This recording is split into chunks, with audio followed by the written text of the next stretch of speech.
Mon ami, ça n'ira, ça sera vraiment compliqué. Il faut te mettre là, regarde. Je suis là pour un live. Fais des lives avec. Donc quand il dit ça maintenant, tu viens te planter là. Oui, je comprends.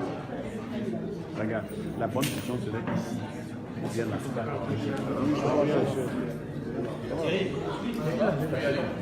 Comment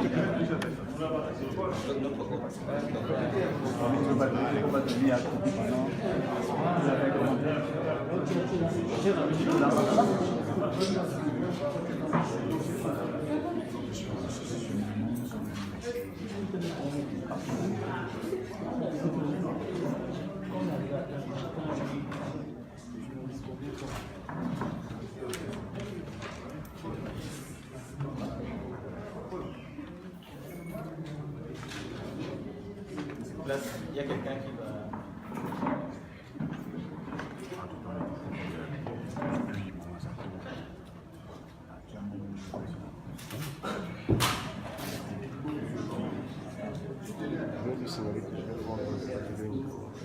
Monte un peu, s'il te plaît, si je te fais signe. C'est quand tu vas remplacer cette chaise. Juste par intuition. D'un moment à l'autre.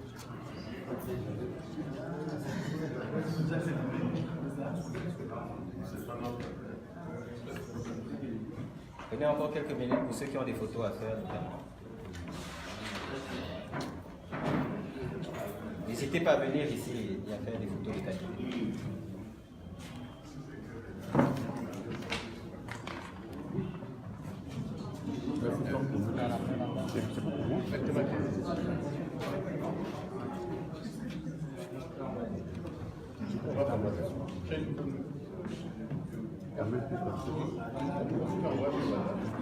C'est bon avec les photos?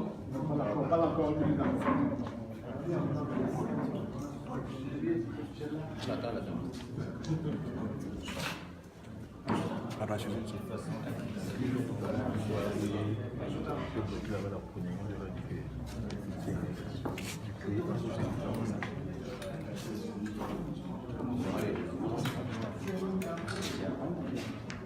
Richard, vas-y, fais la photo.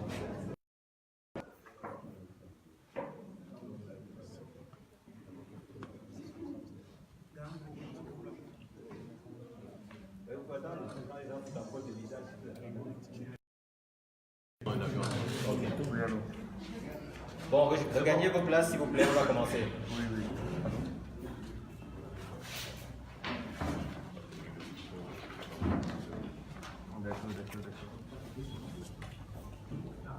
C'est bon, tous les dictaphones sont sur la table. Ok. Mesdames et messieurs, soyez les bienvenus. Nous avons un exercice particulier auquel nous allons nous livrer. C'est un peu une tradition dans la maison. En tout cas, depuis le jour mémorable du 26 janvier 2019 et le jour suivant, un jour plus tard, pardon, le 28, jour funeste où le président élu en dehors de toute fraude électorale dans ce pays l'année dernière a été arrêté en compagnie de ses alliés et puis dans la foulée aussi de nombreux cadres du parti et de sympathisants. Alors, le procès, si on peut l'appeler ainsi, ultra politisé et politique, qui s'est ouvert sur cette base-là, a abouti à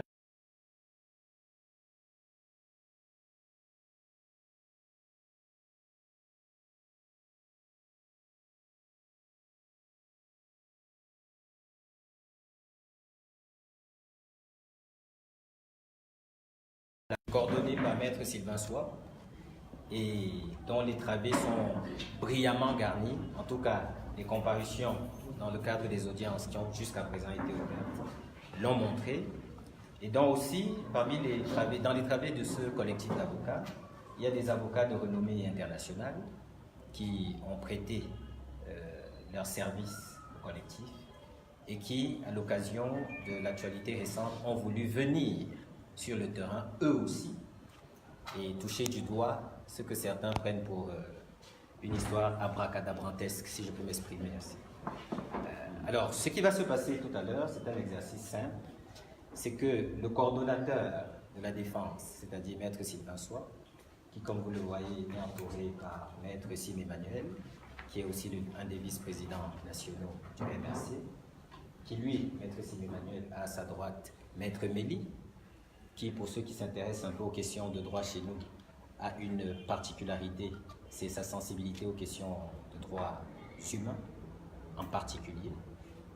Il y a aussi, à la gauche de Maître Soie, Maître Dupont-Moretti et son associé Maître Veil, qui sont au pays depuis quelques heures et qui sont dans une série de journées marathon.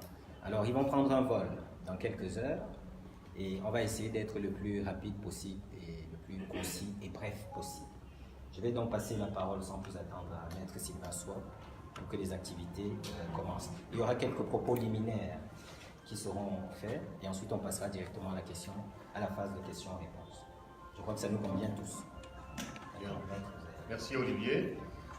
Bonjour à toutes et à tous. Je voulais d'abord, au nom du collectif, au nom des avocats ici présents, vous présenter nos excuses pour le début tardif de cette conférence de presse qui initialement était prévue à 10 h. Et compte tenu de la charge de travail, nous n'avons pas pu, malgré notre bonne volonté, pouvoir la commencer à 10 h.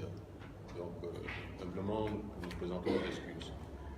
Deuxièmement, je voudrais remercier la librairie de Peuple Noir, ici représentée par Madame Congo-Betty, notre partenaire, pour son hospitalité. C'est elle qui nous permet aujourd'hui de tenir cette conférence de presse dans la salle de conférence de cette librairie. Merci beaucoup, Madame. Et ensuite, vous dire que la conférence d'aujourd'hui est une conférence d'avocats, une conférence technique. Donc, pour situer l'opinion publique nationale et internationale sur, j'allais dire, la situation du dossier. Et ensuite, pour dire, surtout de la part de notre confrère Moretti, quel est son sentiment, hein, si on peut s'exprimer ainsi sur ce dossier. Mais avant de lui passer la parole, je voudrais profiter de l'occasion pour féliciter le collectif représenté à Yaoundé, c'est-à-dire au Cameroun, qui depuis le 28 janvier 2019 jusqu'à ce jour a œuvré sans fatigue, avec beaucoup d'abnégation, beaucoup de volonté pour défendre les 203 personnes impliquées dans ce dossier. Vous savez également que parmi ces 203, 204, avec Maître Ndoki désormais, que parmi ces 204 personnes, nous avons des gens qui n'avaient rien à voir, par exemple, avec le MRC, si vous voulez dire ainsi. Donc, je voudrais profiter de l'occasion pour vous présenter cette équipe du collectif qui est là.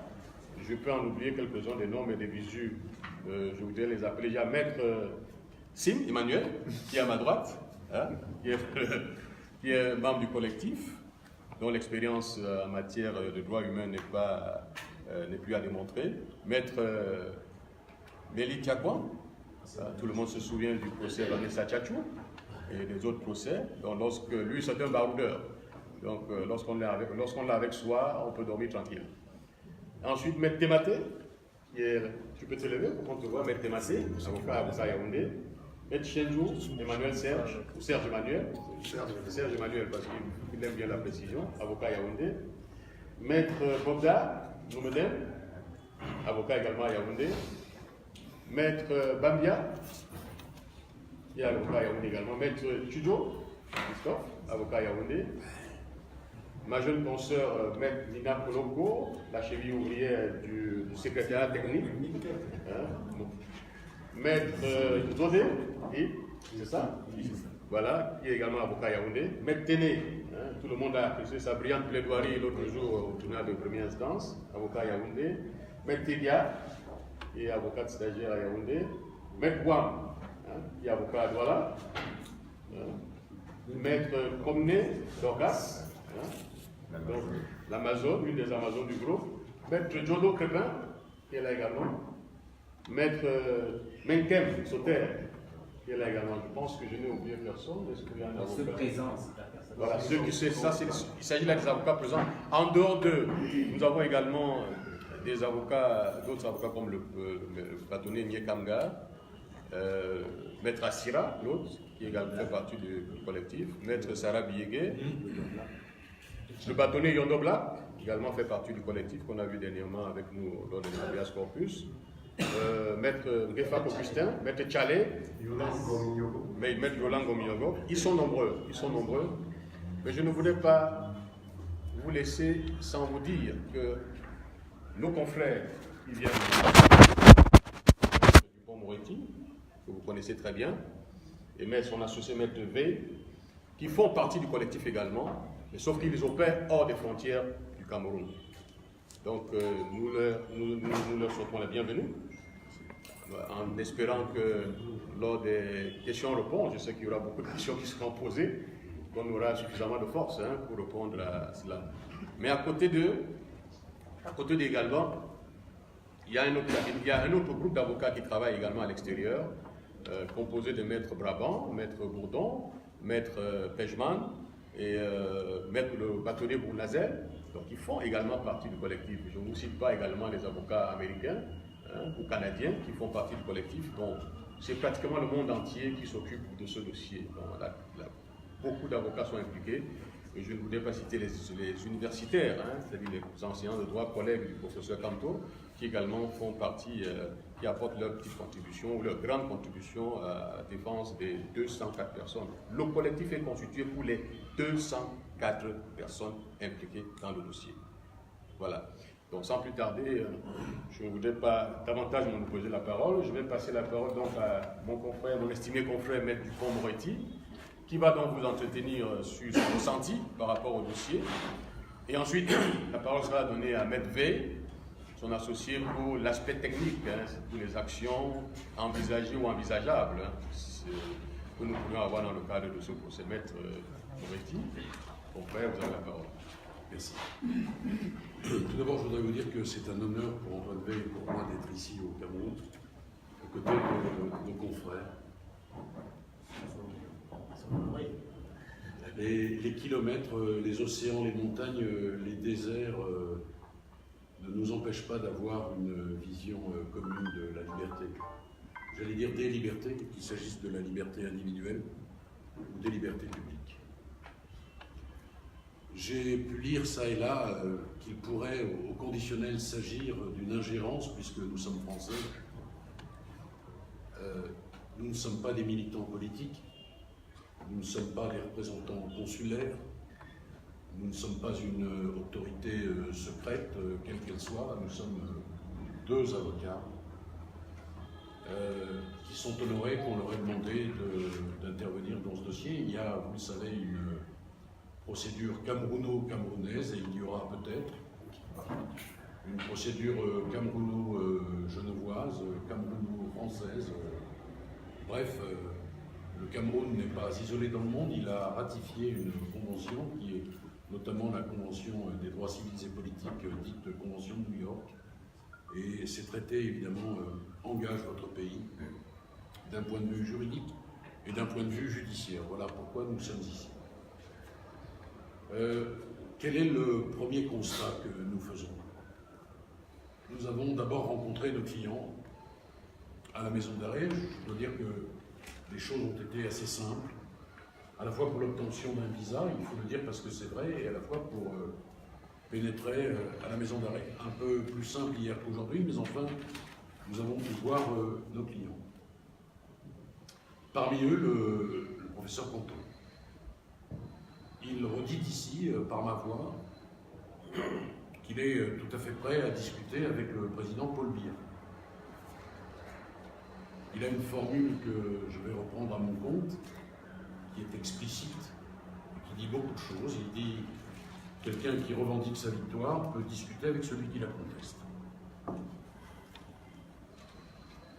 Est-ce que ce message sera entendu? Il est parfaitement possible qu'une rencontre soit organisée. C'était presque naturel dans la bouche du professeur tout à l'heure. Il disait « Mais j'ai été ministre de Paul Biya, j'ai déjà conversé avec lui. Je souhaite pouvoir discuter avec lui, les yeux dans les yeux, et lui dire un certain nombre de choses et entendre ce qu'il a à me dire. » Nous, on n'est pas venus ici pour mettre de l'huile sur le feu, vous l'entendez bien, vous le comprenez bien. On veut apaiser une situation qui est une situation ubuesque et qui peut se régler avec un peu de bonne volonté. Quel est le premier constat qu'on peut faire tous ensemble, de façon très objective, sans polémique? Le premier constat, c'est que 3 des leaders importants de l'opposition sont détenus. Le professeur Planto, bien sûr, M. Zongang et M. Paul-Éric Kingué. Si j'ose dire, l'opposition est un peu décapitée. Alors, quand on rentre dans le détail de la procédure, on se rend compte qu'on reproche essentiellement aux uns et aux autres, mais on leur reproche gravement au point qu'ils encourent la peine capitale. Ça n'est tout de même pas rien. D'abord une marche, qui est une marche pacifique. Je ne veux pas faire de comparaison hasardeuse, mais nous avons en France les Gilets jaunes. En Algérie aussi, dans tant d'autres pays. Alors, je ne sais pas si cette marche était autorisée, mais il semblerait qu'aucune marche ne soit autorisée quand elle émane de l'opposition. Ça n'est pas mon problème. C'est une chose qui a été évoquée hier. Donc voilà cette marche pacifique. Mais il y a des gens qui ont été interpellés qui n'étaient pas dans la marche, qui encourent aussi la peine de mort, d'où le caractère saugrenu, singulier, ubuesque des poursuites. Je pense en particulier à Paul-Éric Kingué, il n'est pas dans la marche, tout le monde le sait. Et il se voit reprocher, lui, le fait d'avoir en quelque sorte rappelé à l'État camerounais qu'il avait une créance tenant à une détention arbitraire, judiciairement avérée aujourd'hui. Et la seule réponse à cette doléance légitime, ça n'est pas le paiement de la créance, mais c'est une nouvelle incarcération. Arbitraire, peut-être comme la précédente, les juges le diront. D'ailleurs, à propos, nous avons rencontré les magistrats. Nous avons d'abord rencontré le commissaire du gouvernement, qui est au tribunal militaire l'équivalent du procureur. Il était assez surpris de nous voir, à vrai dire, et il nous a dit qu'il ne connaissait rien du dossier. Il nous a dit qu'il fallait rencontrer le juge d'instruction. Mais il a précisé que le juge d'instruction n'était pas là. Alors on lui a quand même rappelé qu'il avait été saisi d'une requête, je vous en parlerai dans un instant, sur les questions de compétences, qu'il avait requis, qu'il était intervenu dans le cadre de la procédure. Je pense même qu'il était présent quand le professeur a été entendu par le juge d'instruction. Il nous a dit, non, vous voyez ça avec le juge d'instruction, mais il est absent. Et il s'avère qu'en sortant, le hasard est malicieux, il fait parfois bien les choses, nous avons rencontré le juge d'instruction. Alors le juge d'instruction nous a dit, mais moi, j'attends pour trancher ma compétence, parce que c'est l'un des problèmes. C'est un problème important, des requêtes ont été déposées par mes confrères camerounais. La question, c'est de savoir pourquoi c'est un tribunal militaire qui se charge de ce dossier. Alors que les détenus ne sont pas des militaires, ce sont des civils. Alors qu'il existe un certain nombre de textes que vous devez connaître, vous les journalistes, bien mieux que l'avocat français que je suis.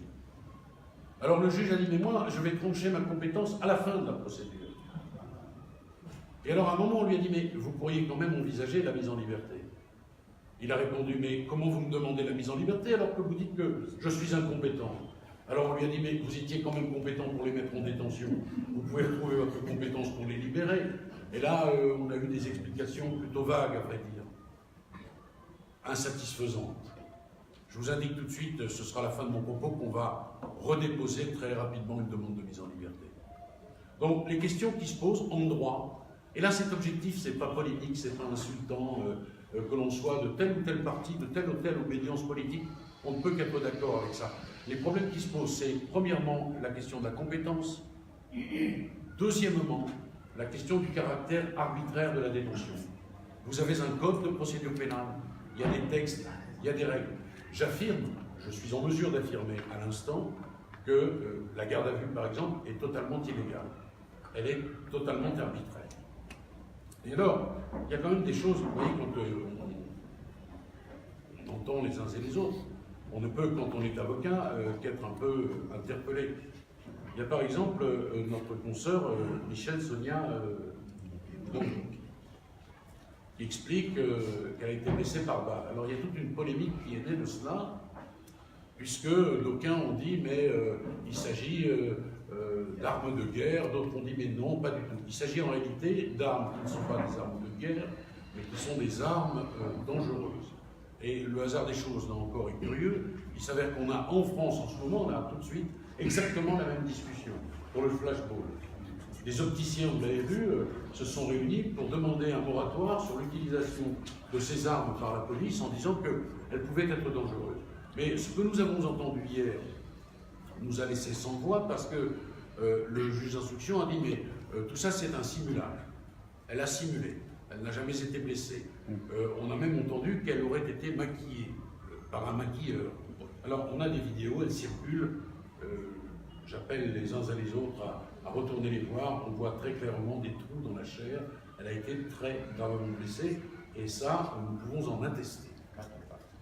Voilà. Alors ensuite, peu importe avec quel type d'arme, ça n'est pas des armes de guerre à l'évidence, ça n'est pas de la mitraille métallique, mais ce sont des armes susceptibles de blesser, de faire très mal. Ça, c'est une certitude. Il y a aussi la situation de Célestin, qui aussi a été blessé dans des conditions sur lesquelles je ne veux pas... Et regardez, il y a dans tous ces détenus un symbole, qui est un symbole fort.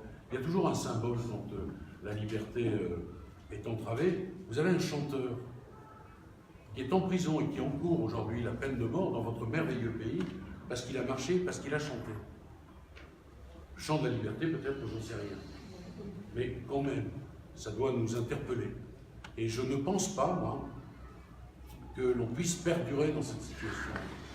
C'est pour ça qu'on ne vient pas ici dans un esprit polémique, dans un esprit vengeur, dans un esprit vindicatif.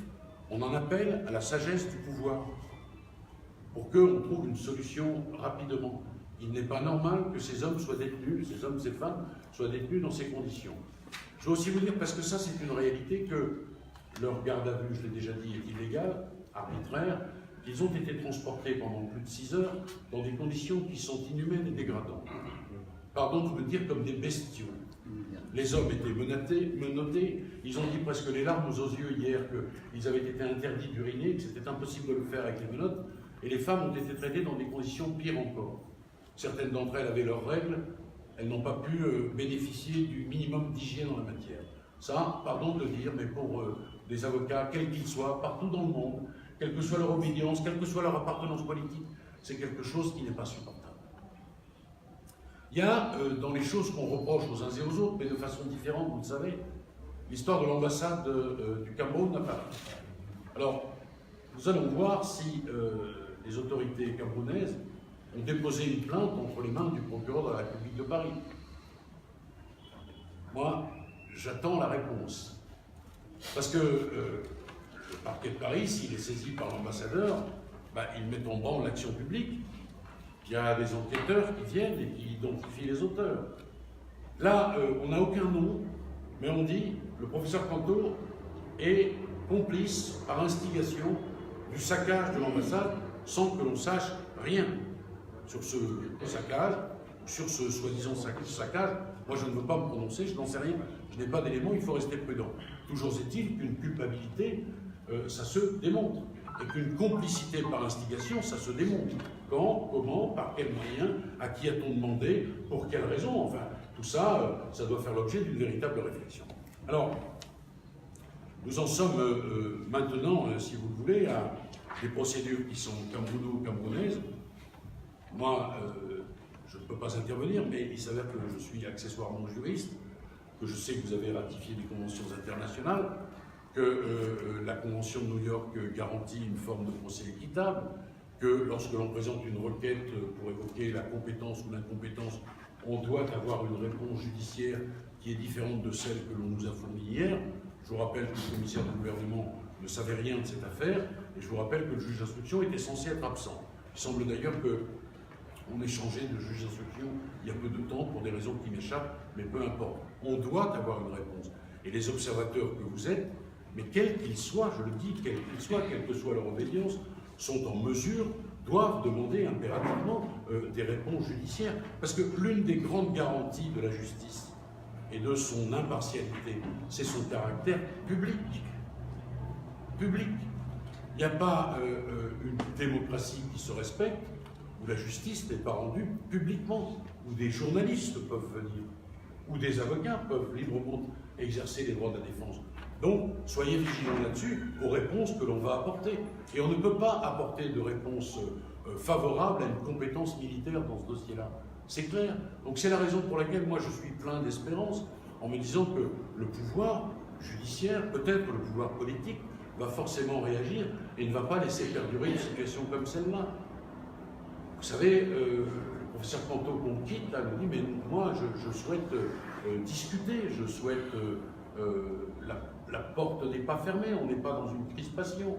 Mais il faut qu'on puisse valoir un certain nombre des droits qui sont les nôtres. Alors, je vais en terminer. Il y a donc cette procédure camerounaise, et puis il y a des procédures internationales à envisager.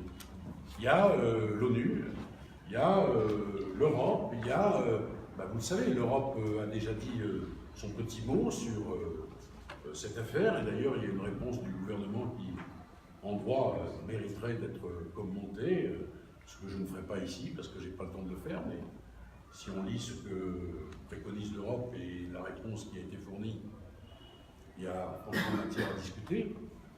Il y a ensuite un groupe de travail sur la détention arbitraire, vous savez que ça existe, et naturellement nous n'hésiterons pas à le saisir. Il y a aussi des procédures franco-françaises que l'on envisage, mais sur lesquelles moi je souhaite vous dire que on envisage, pardon le mot est un peu grandiloquent, une espèce de moratoire. On attend un peu, parce qu'on se dit, il n'est pas possible au fond que cette situation perdure. C'est pas possible. C'est tout simplement pas possible.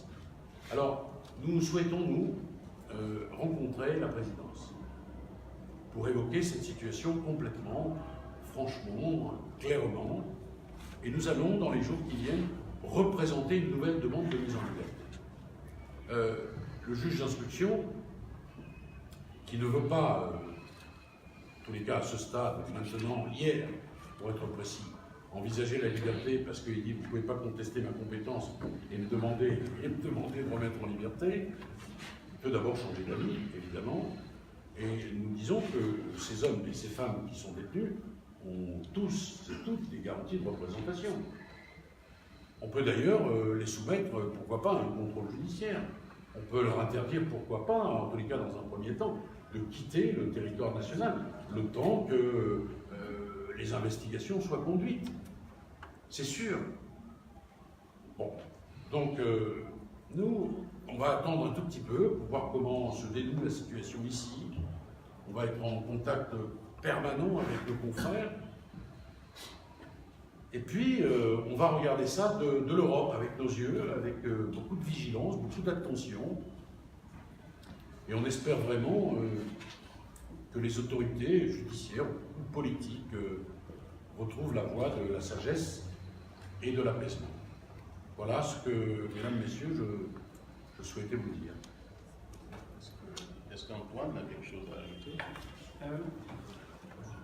Je voudrais pouvoir repréciser, d'abord, comme tout le monde l'a rappelé, l'état d'esprit dans lequel se déroule notre venue, qui n'est pas un état d'esprit politique ni polémique, mais qui est un état d'esprit juridique.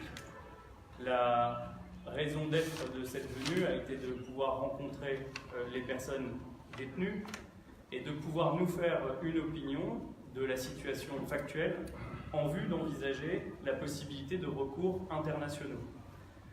Ce qui est important pour le rappeler au niveau de la presse, c'est justement quels sont ces outils internationaux, quelles sont ces libertés fondamentales auxquelles tous les Camerounais ont droit, puisque le Cameroun les a ratifiés et que le Cameroun entend, quelle que soit l'autorité politique qui le préside, faire honneur aux engagements internationaux qu'il a pris. Les deux séries de droits que nous souhaitons rappeler sont d'abord les droits qu'on appelle civils et politiques et qui concernent précisément le dossier en cours, qui sont la liberté d'expression, la liberté de manifestation, la liberté d'opinion. Et il est vrai qu'il est étrange que dans ce dossier, où ont été organisées des marches blanches, dans lesquelles on n'a pas constaté de violence, ou du moins dans lesquelles n'ont pas été constatés des appels à la violence, on aboutisse à une procédure camerounaise avec des charges qui sont punies de la peine de mort et qui sont actuellement investiguées par une compétence extraordinaire, militaire, tout à fait dérogatoire de ce qu'on appelle les droits civils, puisque les droits civils et politiques protègent les civils pour que chacun puisse avoir la possibilité de s'exprimer, de revendiquer ses opinions et de participer au débat public. Ces libertés fondamentales sont protégées par le pacte civil et politique de New York et ils seront évidemment ardemment défendus si la situation venait à ne pas progresser, à perdurer, voire même à empirer. Et la deuxième série de règles tout à fait importantes que nous souhaitions pouvoir évaluer concrètement, c'est les règles sur la détention arbitraire, pour évaluer si toutes les personnes qui sont détenues aujourd'hui le sont dans des conditions qui sont potentiellement légales ou illégales. Et la différence entre la liberté et la détention arbitraire est particulièrement importante pour toutes ces personnes, bien sûr les leaders d'opinion, mais aussi leur soutien, et aussi tout un lot de personnes que nous avons pu rencontrer qui n'ont absolument rien à voir avec les faits de près ou de loin et qui sont indubitablement aujourd'hui détenus d'une manière arbitraire. Mais pour les autres, il existe, et c'est là où nous voulions être précis pendant cette conférence de presse, des règles très précises qui disent que la détention de tout individu est arbitraire s'ils sont reconnus des atteintes aux normes au procès équitable et aux droits de leur défense, telles qui résultent de ce qu'on appelle en droit international les règles Nelson Mandela. Ces règles imposent que quelles que soient les charges qui pèsent contre quelqu'un, quel que soit son système de défense, il doit bénéficier de garanties minimales que nous sommes aujourd'hui d'ores et déjà en mesure d'évaluer. Et un des messages que nous souhaitions donner dans ce que Maître Dupond-Moretti a appelé un moratoire, c'est de dire qu'il ne s'agit pas d'utiliser le droit pour crisper davantage une situation politique qui pourrait se décrisper et donner lieu à la remise en liberté de ces gens qui sont aujourd'hui détenus dans des conditions très contestables, mais rappeler aussi que ces gens ont des droits qui sont tout à fait établis, et parmi ces droits existent des normes très simples que nous sommes d'ores et déjà en mesure d'évaluer. Il y en a principalement 4. Le fait qu'il est interdit pour un tribunal militaire de juger des civils. Ce qui pose évidemment la question qui a été posée par le collectif d'avocats ici, de la compétence extraordinaire du tribunal militaire pour juger des civils. La deuxième chose, c'est le fait de pouvoir accorder à toute personne détenue l'accès aux soins et l'accès à la possibilité de se défendre efficacement.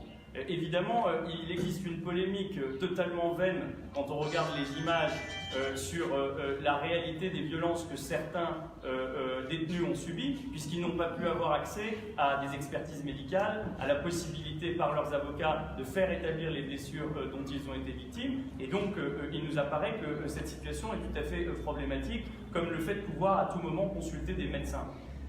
Évidemment, il se pose la question qui a été rappelée de manière technique, mais qui existe de manière très claire dans les règles internationales, de l'encadrement strict de la garde à vue de chacun et des mandats qui ont permis les perquisitions et les gardes à vue et sur lesquels semble exister, comme cela a été dénoncé plein de fois par les avocats qui se sont déjà présentés devant les juridictions et ceux qui ont encore à défendre devant le juge d'instruction que nous avons rencontré, une vraie question juridique parce qu'il semble que ces arrestations, ces perquisitions se sont déroulées en dehors du cadre interne. Donc au regard de tous ces points, et sans vouloir être particulièrement technique, il semble que la situation pose une vraie difficulté au regard du droit international, et l'enjeu de cette venue, l'enjeu de cette conférence de presse, c'était de signaler aux autorités politiques qu'ils interviennent de toute façon dans un cadre qui est juridique, que ce cadre n'a rien de polémique, il est défini depuis très longtemps, depuis la fin de la Seconde Guerre mondiale, et ratifié par le Cameroun depuis très longtemps, et il doit être mis en œuvre par le Cameroun pour protéger ce qu'on appelle les droits humains, les droits les plus fondamentaux, et les droits sur lesquels je pense que quels que soient ses idéaux politiques, quelles que soient ses appartenances, quelle que soit finalement sa source, on peut se retrouver et on doit, quel que soit son camp, être toujours en mesure de combattre pour ses droits et de les reconnaître et de les faire prévaloir. Voilà pourquoi nous envisagerons finalement cette série de recours qui sont les recours internationaux, avec ce que le maître Dupond-Moretti a rappelé, la possibilité non seulement de saisir les organes internationaux, ou alors de saisir des organes qui seraient certes étrangers, mais compétents aussi, parce que cette situation, d'une certaine façon, dépasse le Cameroun, puisque toute la communauté internationale souhaite que chacun, quelles que soient ses opinions, quelles que soient ses revendications politiques, puisse bénéficier des droits les plus fondamentaux pour le débat public. Merci Antoine. Avant de vous passer la parole, je voudrais ajouter au rang des instruments internationaux que le Cameroun a ratifiés. Les confrères ont cité des instruments internationaux au-delà de l'Afrique ou alors sur le plan mondial. Mais nous avons des instruments internationaux africains que le Cameroun également a ratifiés qui protègent exactement et de la même façon les droits des détenus. Donc la charte africaine des droits de l'homme et des peuples, et cette charte africaine qui a créé la Commission africaine dans son article 47, la Commission africaine des droits de l'homme et des peuples, qui donne donc la possibilité à cette Commission africaine des droits de l'homme et des peuples de rendre public des directives et des principes, non seulement sur le procès équitable, mais également en matière de lutte contre le terrorisme. Parmi ces instruments, parmi les directives qui ont été prises par la Commission africaine des droits de l'homme et des peuples, nous avons donc les principes sur le procès équitable. Et le point L de cette directive précise bien qu'un civil ne peut pas être jugé par un tribunal militaire. C'est intitulé le droit des civils à ne pas être jugé par les tribunaux militaires. Ça, c'est des principes qui ont été pris en 2003. En 2015, c'est-à-dire 13 ans plus tard, dans le cadre des directives de la lutte contre le terrorisme, la Commission africaine des droits de l'homme, donc l'Union africaine, décide que même si vous êtes terroriste, vous ne pouvez pas être jugé par un tribunal militaire. C'est la partie 4 de ces directives, ces principes. Vous pouvez retrouver tout ça sur Internet, pris en 2015. Autrement dit, il s'agit des instruments onusiens ou des instruments de l'Union africaine. Aucun de ces instruments ne permet qu'un civil puisse être jugé par un tribunal militaire. D'où la raison qui nous a poussé à,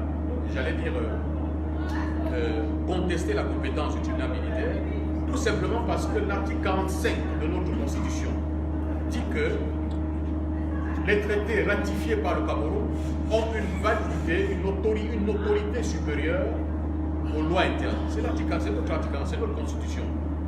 Et ça veut dire que lorsqu'une loi est contraire à un traité, cette loi s'écarte. D'ailleurs, je dois vous dire que dans nos recherches, nous avons découvert qu'en juin 2010, la Cour suprême du Cameroun a rendu une décision dans l'affaire Omaïs Kassif contre Selecta. Vous connaissez, donc vous pouvez retrouver également cette décision sur Internet. La composition était présidée par M. Tipana Mwele. Le procureur général était l'ancien procureur général qui n'est plus là, Sousa Moulon.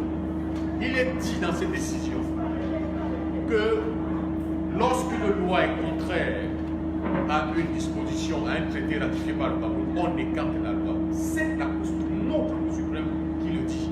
Donc ce n'est pas une invention. Donc lorsqu'on a dit ou réclamé l'application de ces principes-là devant le juge militaire, ce n'était pas une fantaisie. C'était tout simplement parce que tout ceci est prévu par les lois camerounaises, tout ceci est décidé par les juridictions camerounaises, et cela en application des traités ratifiés par le Cameroun. Dans la décision de juin 2010 dont je parle tout à l'heure, il s'agissait de quoi? Vous connaissez Omaïs Kassif qui discute les droits les actions dans une société Selecta. Il s'agissait d'appliquer une convention signée il y a une convention signée qu'elle appelée Convention de Tananarive, signée entre le Cameroun et plusieurs autres pays. Multilatérale concernant plusieurs pays. Donc voilà, et cette convention-là a été appliquée pour que celui qui revendiquait les droits dans cette société puisse en bénéficier. Je ne veux pas être plus long que ça.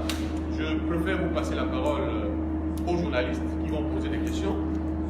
Bien entendu, nos confrères Éric Dupond-Moretti et Antoine Vauban, également Maître Sim et Maître Nelly, pourront également répondre à ces questions.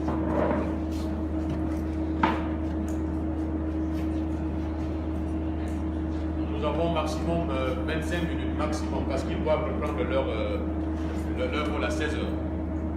Ok? Donc on y va. Florentin? Oui, moi c'est Florentin d'invitation. Oui, ok. Ma question elle s'adresse à Maître Dupont-Moretti. Il semblerait que le maître s'est rendu aujourd'hui à l'ambassade de France. Il a échangé avec l'ambassadeur. Alors ma question est de savoir, au-delà de la courtoisie ou bien de la politesse, est-ce que le maître estime que l'ambassade de France ne fait pas l'affaire, ou bien que l'ambassade de France ne s'est pas prononcée clairement jusqu'ici?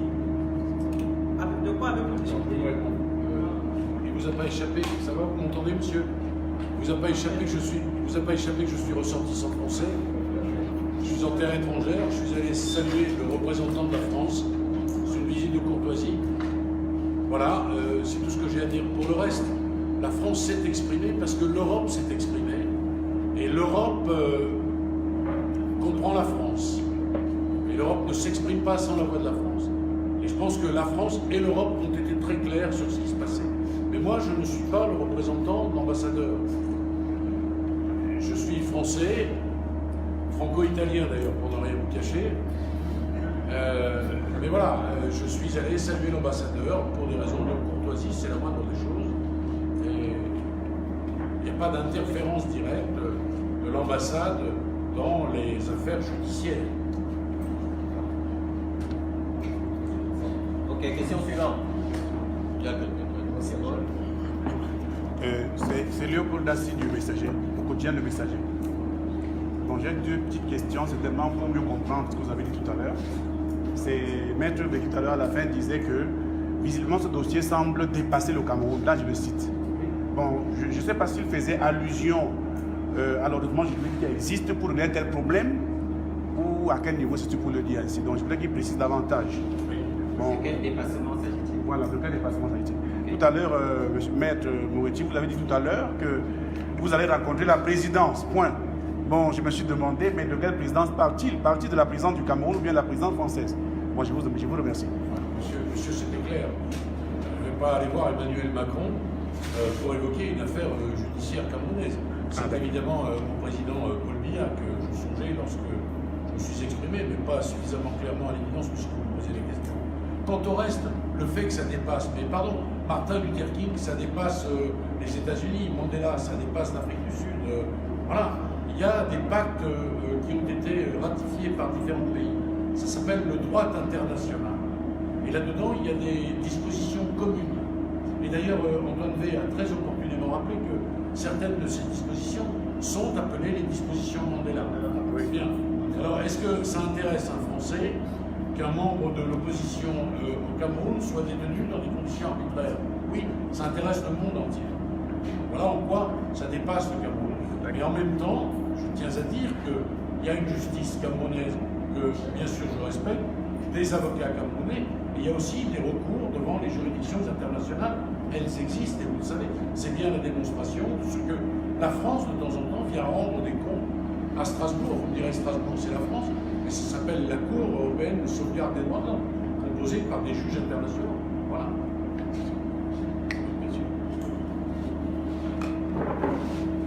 Serge Aimé Bikoy, Radio CBDC en tout. Serge Aimé Bikoy, Radio CBDC en tout, ici à Yaoundé. Ma question est en rapport avec la temporalité. Jusqu'à quand allez-vous attendre que la situation qui est à l'heure actuelle complexifiée se dénoue? Est-ce qu'il y a un délai? 6 mois, 1 an, 2 ans? Ça, c'est très long, 6 mois. Monsieur, je vous ai dit que le professeur Canto souhaitait échanger avec Paul Biya, je l'ai dit d'emblée. On va voir dans quelle mesure cet appel reçoit une réponse. On verra ensuite comment judiciairement les choses se passent. On ne va pas attendre l'éternité. Vous savez, il a été rappelé par mes deux confrères une chose très simple. Le tribunal militaire ne peut pas juger des civils. Le juge nous répond hier, « Ah, mais il faut que je fasse mon instruction avant de répondre à ça. » Et tout de suite, il sait bien que Canto n'est pas militaire, que tous les autres ne sont pas militaires. Il y a un chanteur, il n'est pas militaire. Il y a une avocate, elle n'est pas militaire. Il y a des femmes de ménage aussi, qui ne sont pas militaires non plus. Faut pas sortir de polytechnique, si j'ose dire, pour comprendre ça, c'est simple. Est-ce que vous êtes militaire ou pas? Vous êtes journaliste, vous n'êtes pas militaire. Voilà, faut pas 2 heures pour répondre à cette question. Donc quand le juge nous dit, moi, je vais faire tout ça et puis je répondrai après, on ne va pas avoir cette patience. En revanche, on lance, nous, quelque chose qui est de l'ordre de l'appel au calme, qui est une espèce d'appel à la sagesse, à la réflexion commune. Donc il faut le temps que les choses se mettent en place. Ça n'est ni 6 mois, monsieur, ni 1 an, ni plus. Il faut quand même le temps que les uns et les autres pensent à la situation. Voilà, nous, on exprime ces choses. On exprime pourquoi? On ne fait pas une conférence de presse pour le plaisir. On espère qu'elle sera efficace, que les messages que nous portons seront entendus, bien sûr, c'est le but. Moi, je suis avocat, je l'ai dit, je ne suis pas politique, je ne suis pas représentant consulaire. Mon but, c'est que ceux que j'ai l'honneur de défendre sortent le plus vite possible. Mais voilà, on a lancé là une bouée à la mer. Il faut attendre qu'elle arrive sur le rivage, qu'elle soit ouverte, qu'elle soit lue et qu'on ait une réponse. Ça prend un tout petit peu de temps. Ça n'est pas hier, en tous les cas. Question suivante, Camille. Si je suis Khaled de Faxon, journaliste au quotidien émergent, je vais partir des propos de M. Bougounissa qui a présenté ce procès comme étant un procès politique. Alors, et j'aimerais, ce qui laisse présupposer que la décision qui a risque d'être une décision politique. J'aimerais comprendre, M. Maître Moutouti, en quoi est-ce que votre intervention, vous semblez mettre beaucoup plus en avant le facteur judiciaire, en quoi est-ce que votre intervention pourrait modifier, n'est-ce pas, cette décision politique qui arrive? Merci. En prolongement avec la question qui a été posée, je crois que ce qu'on essaye de dire de manière énergique et argumentée, c'est que dans le débat juridique, ce qui est posé, c'est l'existence, qui n'est pas a priori contestée, mais qui doit chaque jour être démontrée, d'un véritable état de droit démocratique, dans lequel le respect des droits peut être contesté de manière démocratique sans qu'on tombe dans l'arbitraire, c'est-à-dire l'impossibilité pour les gens de revendiquer le droit de manière effective, notamment ce qu'on a rappelé, le droit de manifester, le droit de s'exprimer librement, le droit de participer à des élections. Et quand ces droits sont bafoués, alors on est tout à fait dans un cadre juridique, mais il ne doit pas être instrumentalisé. Et nous, ce que nous allons chercher à évaluer, et ce que nous dénoncerons si ça doit être dénoncé par des recours juridictionnels, c'est le respect de ce que le Cameroun affiche auprès de la communauté internationale, c'est-à-dire d'être un État démocratique. À partir de là, il y a une série d'actions qui sont susceptibles d'être lancées, et pour aller dans le prolongement de la question qui a été posée, il s'agit de rappeler que les enjeux fondamentaux qui sont dans votre Constitution, qui sont dans vos engagements internationaux, oui, dépassent de toute façon tout pouvoir politique. C'est l'enjeu même de prendre des enjeux constitutionnels et internationaux, de ne pas pouvoir en changer en fonction du vent politique. Et aujourd'hui, ce que nous constatons, c'est qu'il existe dans votre pays un vent politique agité, qu'il ne s'agit pas probablement de l'agiter encore plus, mais qu'il s'agit simplement de respecter ce qui est votre norme suprême, constitutionnelle et internationale. Donc on a essayé de définir juridiquement ce qui veut dire objectivement, sans polémique, et ce qui veut dire de manière étayée, avec des preuves qui sont apportées sur les sévices, sur les blessures, sur les conditions d'arrestation, pour pouvoir avoir un débat constructif. S'il peut avoir lieu de manière politique et interne, tant mieux. S'il doit avoir lieu de manière juridictionnelle, ce n'est ni satisfaisant pour le pouvoir en place, ni satisfaisant pour les gens qui sont aujourd'hui arbitrairement détenus. Voilà pourquoi on essaye de laisser un délai pour que chacun puisse appréhender correctement cette situation avec la presse, qui a le rôle, dans un débat démocratique tout à fait fondamental, de répertorier et de lister de vraies informations, et pas de donner la parole à des informations polémiques ou distordues. Et une des raisons de la conférence de presse, c'était de rappeler les faits de manière claire pour que chacun puisse avoir une opinion libre. C'est ça le débat démocratique et c'est ça le débat juridique. Je voudrais ajouter en un mot que la règle de droit n'a pas d'appartenance politique. Ça ne peut pas être les pro-Biya contre les pro-Canto. C'est pas ça l'histoire. De notre point de vue d'avocat français, c'est la règle de droit a-t-elle été ou non respectée? Voilà. Que le détenu soit un pro-Canto ou un pro-Biya, ça n'est pas le problème. Ça, c'est votre problème de Camerounais, j'allais dire. Mais d'un point de vue du droit interne, du droit international, le droit n'a pas de couleur. Le droit, c'est le droit. Et nous, ce qu'on est venu dire, c'est qu'à l'évidence, des règles de droit ont été violées et que ça n'est pas tolérable. Voilà. Marcel, je vais prolonger la question de mon confrère Marcel de France 24 et de l'ESNEC. Est-ce que selon ce que vous avez constaté, il s'agit d'une affaire ou d'un procès politique? Mais monsieur, je ne sais pas si... Écoutez-moi bien. Je pense avoir répondu. Je vous ai dit qu'il y a 3 hommes qui représentent 3 courants politiques importants qui se retrouvent détenus. Je l'ai dit en préambule de mes explications. Certains d'entre eux, d'ailleurs, n'étaient même pas à la marche, la fameuse marche. Voilà. Je constate ensuite des violations du droit que l'on a heureusement rarement l'occasion de constater. La question, elle est très simple, par exemple. La compétence militaire. Est-ce que ceux qui sont détenus sont des militaires? Voilà une question simple, bien posée. Est-ce que ceux qui sont détenus sont des militaires? Point d'interrogation. Si vous répondez oui, alors c'est une compétence militaire. Si vous répondez non, on regarde les règles internationales, alors ça n'est pas une compétence militaire. Tirez-en les conclusions que vous voulez. Vous êtes des observateurs, mais vous êtes aussi des analystes. Et moi, je peux vous retourner la question. Vous pensez, vous, que c'est un procès politique ou que c'est un procès de droit commun? Mais à la limite, monsieur, ce n'est pas mon problème. Mon problème, je viens de le dire, c'est que le droit n'a pas de couleur politique et que le droit, à l'évidence, a été bafoué d'une certaine façon. Et que d'ailleurs, on n'a pas attendu qu'on arrive pour le savoir. Les confrères camerounais ont fait le travail. Ils ont posé la question dans les formes de droit et ils n'ont pas, à ce jour, obtenu de réponse. Voilà. Alors, je vous invite également, puisque cette situation vous intéresse, à aller voir les autorités judiciaires, peut-être, et à leur demander pour quelles raisons il n'y a pas de réponse. Demandez-leur par ailleurs si les détenus sont des militaires. Lisez-leur les textes et obtenez leur réponse. On ne peut pas être plus clair que ce que... Moi, je ne suis pas venu ici, je ne suis pas représentant d'un parti politique. Je n'ai jamais été en France, c'est pas pour l'être au Cameroun, vous l'imaginez bien.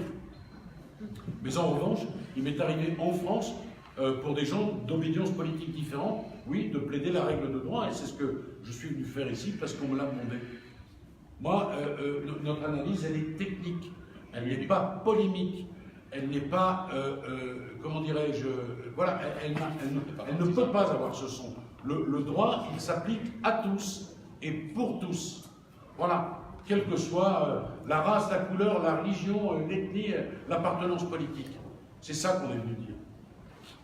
Nous avons encore une dizaine de minutes. Oui.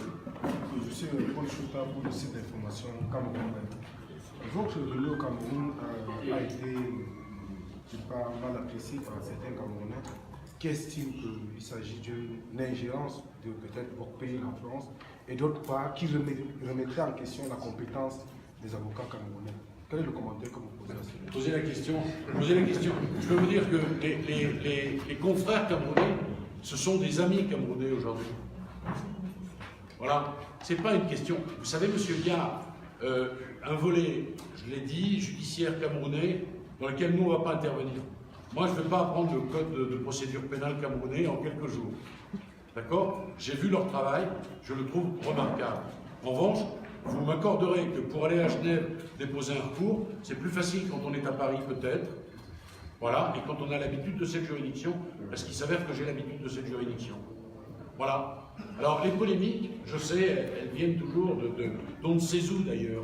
J'ai dit en préambule, il n'y a pas d'ingérence. Moi, je n'ai pas la prétention de donner des leçons de droit à qui que ce soit. Certainement pas à mes confrères. Et je le redis, ce sont des amis maintenant. Et nous travaillons comme ça, main dans la main. Parce que, je l'ai dit, s'il y a des milliers de kilomètres qui peuvent nous séparer, des déserts, des océans et tout ce que vous voulez, on a, quand on est avocat, la même vision de ce qu'est la liberté individuelle et publique. Alors, ceux qui disent que c'est une ingérence, ils se trompent. Voilà. Et je peux vous dire qu'ils disent n'importe quoi. Maître Sim voulait réagir, Maître Mehdi également.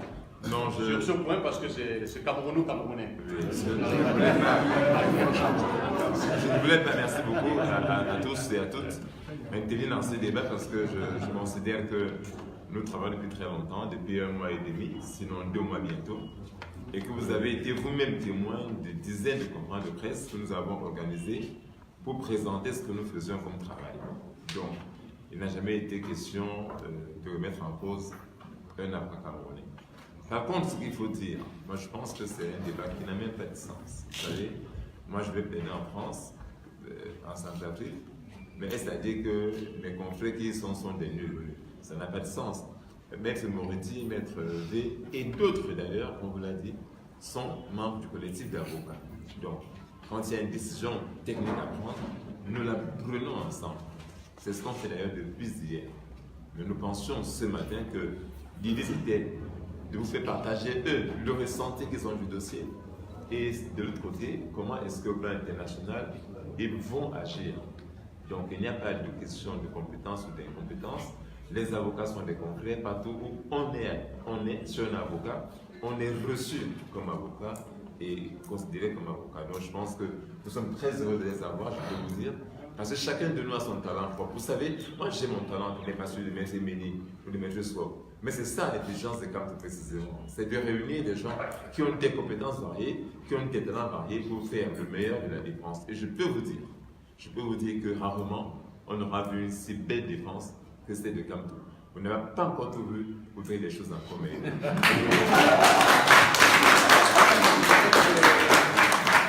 Félix, tu veux ajouter quelque chose? Oui, c'est souvent très difficile de prendre la parole après Maître Sim. Oh là. Ben, je voudrais vous renvoyer la question. Demandez à ceux qui entretiennent les polémiques que l'Union européenne est intervenue. Qu'a dit l'Union africaine? À Yaoundé, il y a des ambassades des pays africains. Sur le plan diplomatique, pourquoi les Africains se taisent? C'est tout ce que j'ai à dire. Merci. Après qu'il ait dit ça, il n'y a plus rien à dire. Question suivante. Oui, je voudrais revenir sur la question de la corrélation entre le politique et le judiciaire.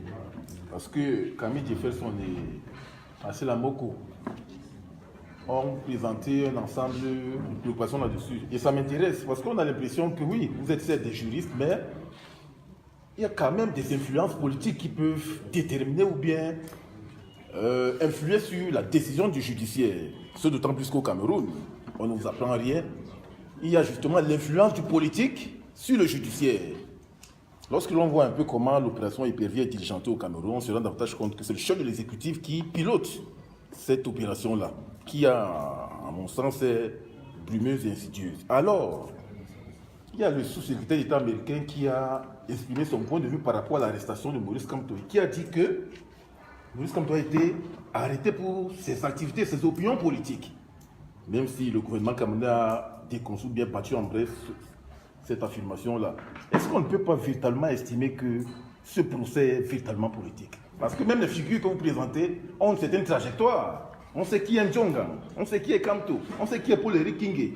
Et on sait véritablement qu'avant même l'arrestation de Paul-Éric Kingé, il y a eu justement une interview qu'il a accordée à certains hommes de médias et qui pourrait influer justement sur son arrestation. Merci Serge, mais je crois que la réponse a été donnée. Je pense qu'on a déjà répondu. Oui, cette question. Tout à fait. Maître Méli, peut-être ajouter quelque chose. Il y a quelque chose à ajouter. Oui, Maître Méli. C'est toujours très difficile de revenir dire les mêmes choses. Les mêmes choses. Lorsque dans notre pays, nous faisons face à un État essentiellement répressif, c'est-à-dire qui n'agit que la corde du pénal, ça pose des problèmes, tant sur le plan interne que sur le plan international. Nous vivons la violence policière, nous vivons la violence administrative, nous vivons la violence judiciaire et nous vivons la violence carcérale. Vous voulez que tout le monde accepte ça comme ça? Alors, lorsque par pudeur, on dit le Cameroun a signé des traités. Le Cameroun ne vit pas comme un État isolé. Je dis c'est la pudeur qui commande qu'on le dise. Mais c'est parce qu'on ne voudrait pas entrer dans trop de détails. Et les confrères vous ont dit. Nous avons tenu des conférences de presse pour dénoncer un certain nombre de choses. On a pensé que c'était notre esprit fertile d'imagination qui aurait inventé cela.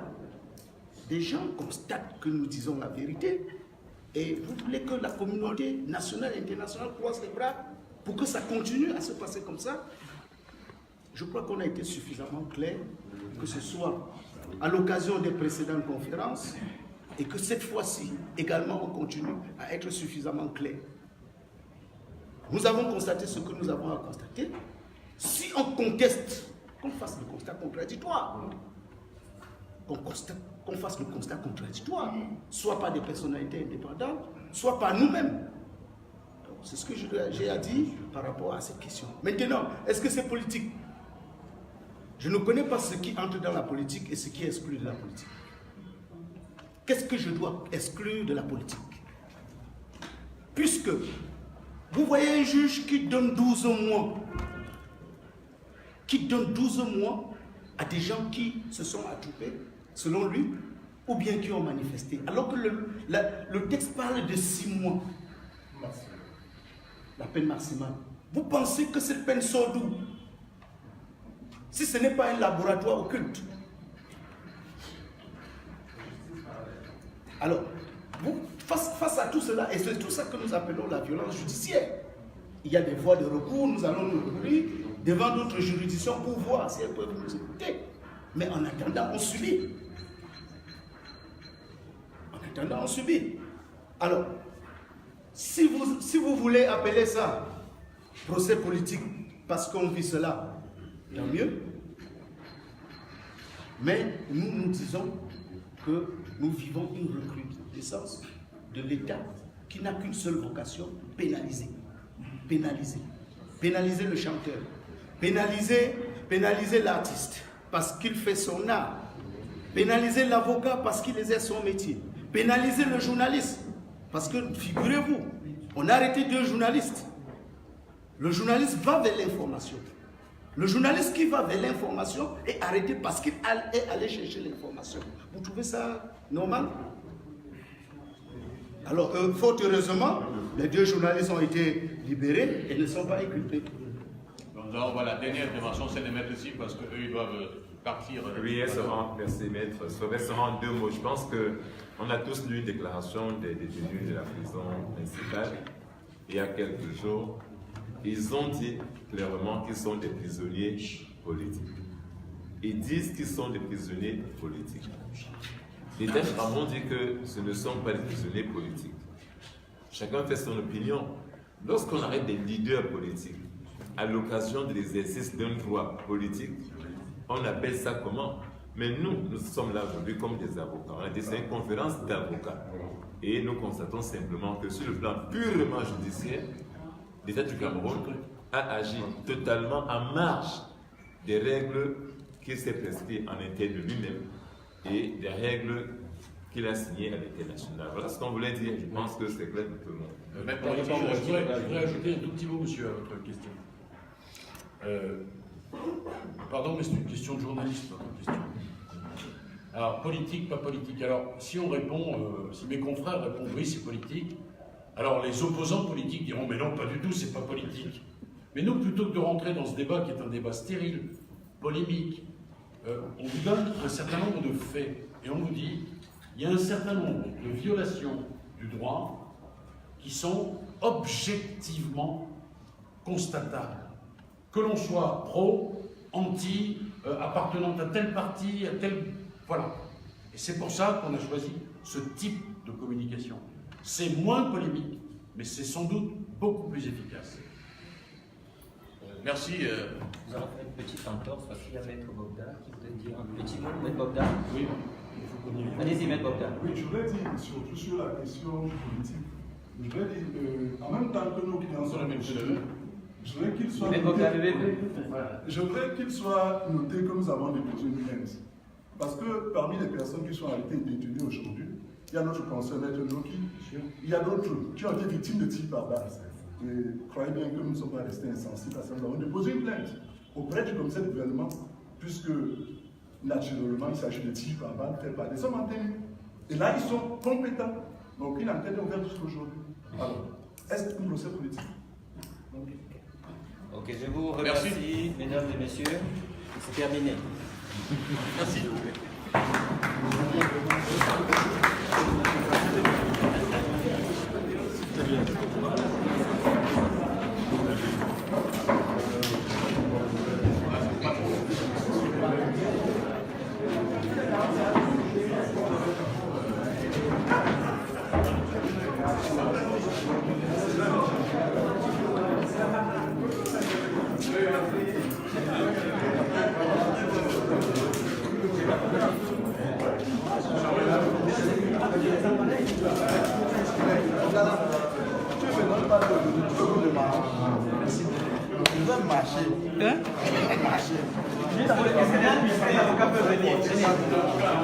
Les avocats venez par ici.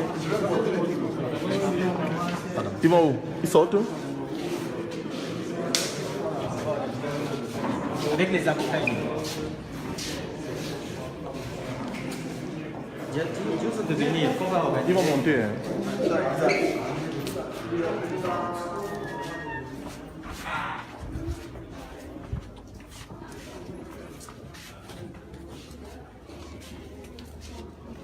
On va faire une photo de famille avec les avocats. Il faut se dépêcher, parce que sinon... Douma, toi tu vas faire les photos. Hein. Ils sont en live. Oh, s'il n'y a pas le temps, il n'y a pas le temps. Les avocats. Il faudrait faire le sac. Photos de famille. Ça va, on laisse tomber, parce que là, il faut qu'ils récupérer, attraper dans la main. Il part. Eric, 1 minute pour la fois. On prend une petite photo avec les avocats. Uniquement les avocats, s'il vous plaît. C'est pas la peine de faire 10 minutes. Juste les avocats. Une minute. Juste les avocats. Les avocats. Antoine. Il est là. Les avocats. Les avocats. Voilà. Les avocats, monsieur. Non, ça va, c'est bon. Allez-y. Ça va, vous êtes bien ici. Il faut qu'on voit les... C'est bon? Les avocats. C'est bien. Viens ici. Ça va? Avocat. Assistant. Là, tu es tous les envois les photos. Hein? J'espère que tu me filmes, hein? Je suis collaborateur d'avocat.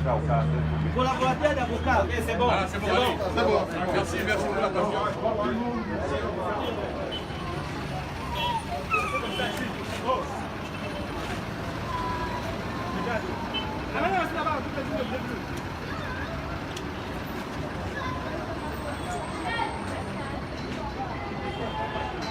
Ils sont patients.